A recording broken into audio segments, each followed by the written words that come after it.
Good afternoon, Cross Timbers. Today is Wednesday, September 25th, 2013. This is Texan TV News from the Tarleton State University campus in Stephenville, Texas, and I'm Sara Heard. In today's headlines, Tarleton State University receives a generous endowment.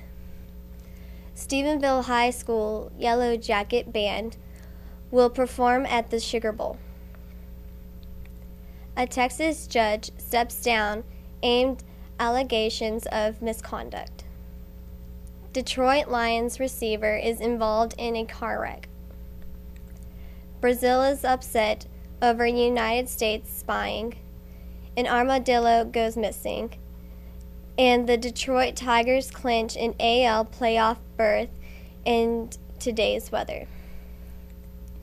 In campus news, according to Tarleton Media Relations, Tarleton State University celebrated a gift of more than $2 million to be used for scholarships from the late Roscoe Maker at a luncheon yesterday. Maker was a businessman and a rancher from Iredell in Bosque County. On hand were Rodney Joy, the executor of Marker's estate, friends and family of the rancher, as well as Tarleton President Dominic DeTavio, and a large number of Tarleton faculty and staff. DeTavio said Maker lived with great determination and passion. He added that the endowment wouldn't just change the lives of the students receiving the scholarships, but would change families and change entire generations. Maker set up the Roscoe and Halsey Maker Endowment Scholarship and in 2011 contributed $300,000 to the endowment. When he died at age 95 in May 2012, he left his entire estate, including ranches in Bosque and Hamilton counties, to Tarleton. Maker wanted to have a personal connection to the students benefiting from his endowment and stipulated that the scholarships go to students with financial need and leadership skills. In local news from the Empire-Tribune, the Stephenville High School Yellow Jacket Band will perform on the field during the halftime show of the Sugar Bowl in New Orleans on Thursday, January 2nd, 2014. With about 100 days remaining until the 80th annual All-Star Sugar Bowl Classic, band members are gearing up fundraising efforts so they can attend the game. According to fundraising chairperson Megan Carrasco, the band was invited over the summer and has begun raising money for the trip this week with the sale of raffle tickets. She said the raffle tickets include chances to win a big screen television, a gift certificate to Star Arms, and a barbecue pit. Tickets are $5 each and can be purchased from any band member or by calling Carrasco at 977-4258. Carrasco said, "We've got a lot of money to raise. There are 55 band members and the directors and chaperones, all to think about, and we're going to be feeding these kids and want to show them a good time in addition to the game itself." The band is hoping to raise $50,000, which will cover the cost of the hotel, bus ride, and meals. The group will take 2 buses to New Orleans a few days before the game. Now for state, national, international, entertainment, and sports news from the Associated Press. In state news, a Texas judge is facing criminal charges over prosecuting a man who spent 25 years in prison for a killing he didn't commit.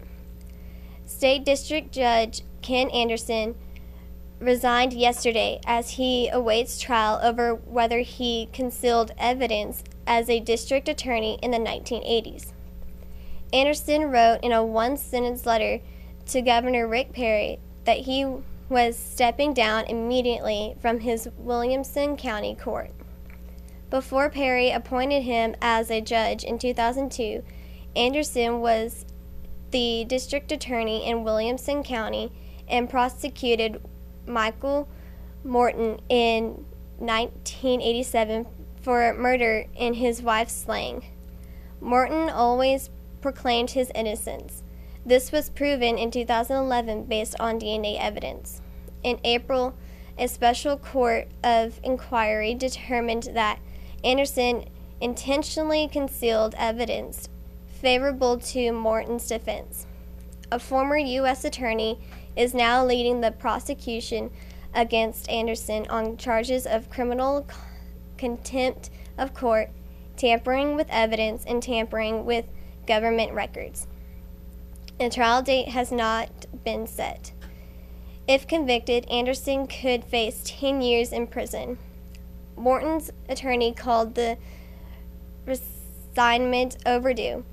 Anderson is also facing a lawsuit that accuses him of professional misconduct. Anderson has apologized to Morton for what he called failures in the system, but said he believes there was no misconduct in the case. In national news, Detroit Lions receiver Nate Burleson broke his arm in a car crash early Tuesday. Authorities said he was reaching over to keep 2 pizza boxes from falling off the seat.